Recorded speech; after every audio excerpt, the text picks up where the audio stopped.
Bonjour et bienvenue dans ce nouveau trésor de l'immobilier. Aujourd'hui, un constat. La banque considère en effet qu'il est plus risqué d'apporter et d'accorder un crédit de longue durée à un retraité aux revenus fixes, mais faibles, qu'à un jeune salarié qui a des revenus modestes, mais qui peut évoluer. Alors, pourquoi les banques ne nous prêtent pas? La colère des seniors aisés qui peinent à décrocher un crédit. Malgré leur situation financière et confortable, certains retraités doivent trouver des alternatives aux prêts classiques pour concrétiser leurs projets immobiliers. Que les banques ne me disent que c'est pas vrai, j'ai encore 2 cas ce mois-ci. Dans le métier, on dit toujours, une banque qui ne gagne pas d'argent, c'est une banque qui ne prête pas. Et cela vous montre bien à quel point le marché est bloqué. Accorder un prêt à un particulier n'est aujourd'hui pas rentable pour les banques. Ajoutez-y le fait que de plus en plus de ménages s'autocensurent avec des taux qui s'approchent aux abords de 4%. Résultat, la production de crédit dégringole. On en est à l'heure actuelle à moins 46%. Et ça, c'est selon la Banque de France, je ne l'invente pas. En fait, les ménages qui achètent un logement pour la première fois sont parmi les plus pénalisés. Mais ils ne sont pas les seuls. Les retraités, même aisés, peuvent être à la peine. Et on le voit de jour en jour. Et pourtant, leur situation, elle n'est pas aussi désespérée que certains jeunes emprunteurs, hein, on est d'accord, qui eux ne bénéficient pas de la plupart du temps d'une épargne ou d'un apport élevé, que nos retraités, bien évidemment. Mais un signe du contexte inédit, c'est que ces retraités chanceux peuvent aussi se voir opposer un ou plusieurs refus ou avoir du mal à décrocher un crédit, alors que vous pouvez prendre tous les sites internet bancaires qui vous promettent de pouvoir vous prêter de l'argent après 60 ans. En fait, oui, les banques prêtent facilement aux seniors, mais pour des prêts personnels.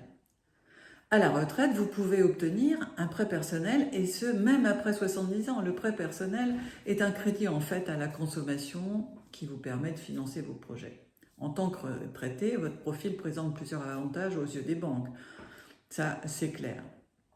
Mais vous allez me dire, mais jusqu'à quel âge je vais pouvoir emprunter, Françoise?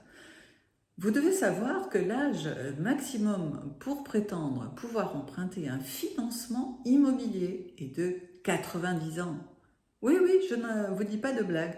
Pourquoi 90 ans? C'est tout simple, parce que la durée minimum du financement immobilier est de 60 mois, soit 5 ans.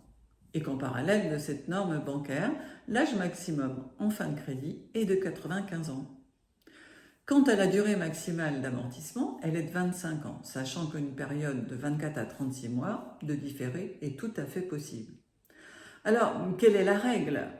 Alors évidemment, en droit, on dit qu'il y a la règle et il y a les exceptions. Vous avez dû déjà en entendre parler. Et en crédit immobilier, la règle est celle du Haut Conseil de stabilité financière.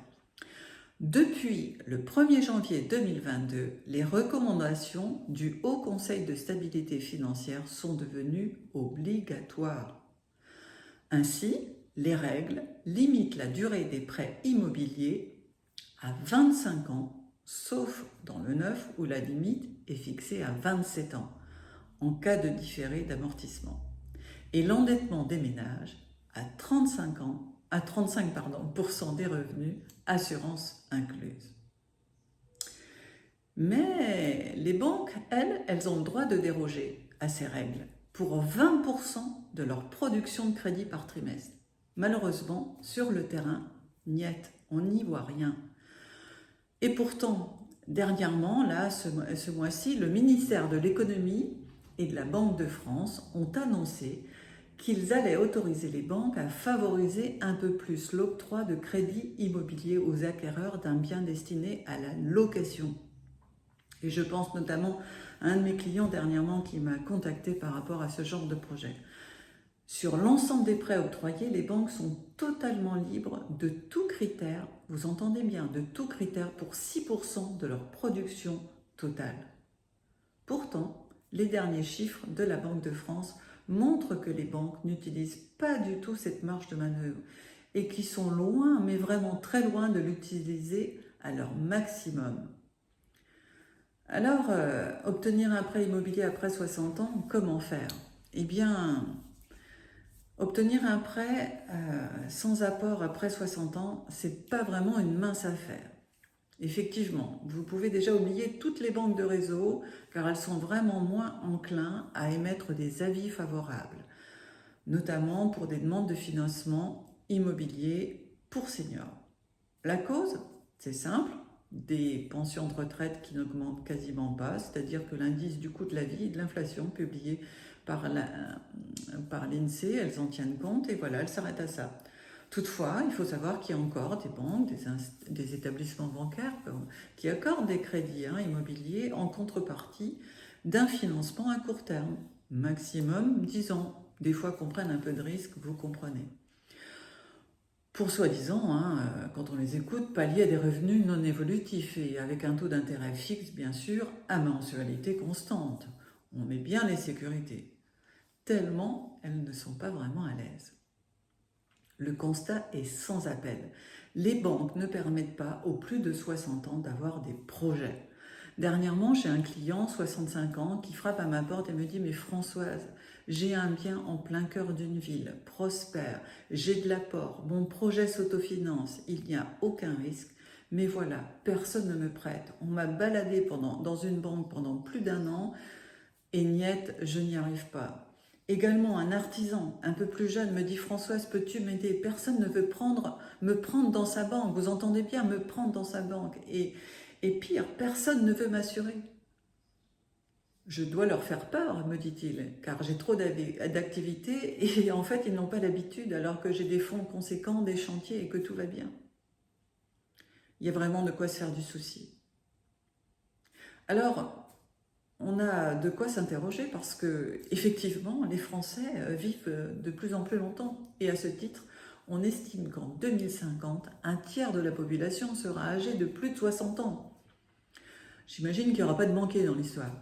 Le marché du prêt immobilier senior connaît donc depuis plusieurs années un essor fulgurant. Sa part de marché, elle représente aujourd'hui environ 20% des prêts immobiliers, ce qui n'est pas rien. Et en plus, il y a des avantages, soyons honnêtes. Les seniors, en général, ils ont de l'apport, ils n'ont plus d'enfants à charge, ils sont bien évidemment propriétaires au minimum d'un bien, pour une grande partie, on est d'accord, il y a toujours des exceptions. Ils ont la réputation d'être très économes, et en plus, ils n'ont plus de crédit, et donc une bonne capacité de remboursement intéressante. Alors, une fois que j'ai dit tous les inconvénients, quels pourraient être les avantages, quels pourraient être les inconvénients? Alors, on pourrait sous-entendre une limite de capacité d'emprunt parce que les retraites sont plus faibles et puis éventuellement des problèmes de santé. Il faut quand même être honnête. Il faut savoir que l'allongement de l'espérance de vie est notamment une des raisons qui poussent les seniors à devenir propriétaires après 60 ans. 20%, je l'ai dit tout à l'heure, 20% des prêts immobiliers sont accordés à des personnes âgées de plus de 60 ans. Et les retraités représentent 15% des clients emprunteurs. Alors on a envie de crier, messieurs les banquiers, mais que faites-vous? Où en êtes-vous? Vous l'aurez compris, les banques font croire qu'elles prêtent, parce que vous pouvez regarder tout leur site internet, elles prêtent aux plus de 60 ans. Mais dès que vous avez un projet immobilier d'investissement, elles agissent totalement à l'opposé. Je défie un banquier de m'appeler et de me dire qu'il prête 650 000 aujourd'hui à quelqu'un qui a plus de 65 ans. J'aimerais le trouver, d'ailleurs j'en ai besoin. Si vous m'entendez, si vous m'écoutez, soyez le bienvenu. Donc, si une banque, vous frappez à sa porte, adressez-vous, vraiment mon conseil, adressez-vous à la personne qui décide. Si vous tombez sur un subalterne, vous oubliez, surtout vous ne déposez pas votre dossier. Exigez d'avoir la personne qui est capable de prendre la décision sous un nombre de jours limité et vous fixerez vous-même vos limites. Sinon, ce n'est même pas la peine de laisser votre dossier, vous ne les intéresserez pas. Aujourd'hui, il faut savoir qu'un grand nombre de banques sont incapables de prendre des décisions rapidement et surtout pour les seniors. Alors, on y arrive, on trouve des solutions. Certes, ce n'est pas évident. C'est beaucoup, en général, une question d'hommes avant même une question politique. Parce que Comme je vous l'ai dit tout à l'heure, il y a 6% de possibilité de la globalité de leur prêt d'accorder à des exceptions dont vous faites partie. À partir du moment où le dossier est solide, il faut se battre. Et croyez-moi qu'aujourd'hui, ce qui est vraiment grave, c'est que tous les politiques poussent à l'investissement, tous les politiques demandent à ce que les gens investissent, créent des projets. Et aujourd'hui, quand on présente ce genre de projet avec une bonne stabilité financière, on n'est pas suivi. Tout ça parce qu'il n'y a pas de volonté au niveau des banques derrière. Voilà, c'est ce que je voulais vous dire aujourd'hui. C'est à la fois un constat et un petit parti pris, si je peux dire, de manière à pouvoir dire stop, parce que à mon échelle, avoir 2 dossiers dans cette situation-là en 1 mois, c'est beaucoup trop. Ça veut dire qu'il y en a X exemples ailleurs et que vraiment, si on ne s'en sort pas, c'est parce qu'il n'y a pas une volonté du système bancaire pour que les projets aboutissent. Parce que il y a des gens, il y a des projets et de très beaux projets. Il peut y avoir des solutions, il suffit juste qu'il y ait une volonté derrière. À bon entendeur, je reste ouverte à toute personne qui veut aider quelqu'un qui a plus de 65 ans à emprunter 650 000. Le défi est lancé, je vous attends. Je suis Françoise Duverne, coach immobilier. Vous pouvez me joindre au 06 38 294 492.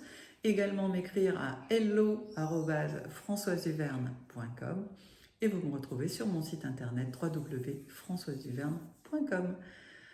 Bonne journée, à bientôt pour un nouveau trésor et à jeudi prochain.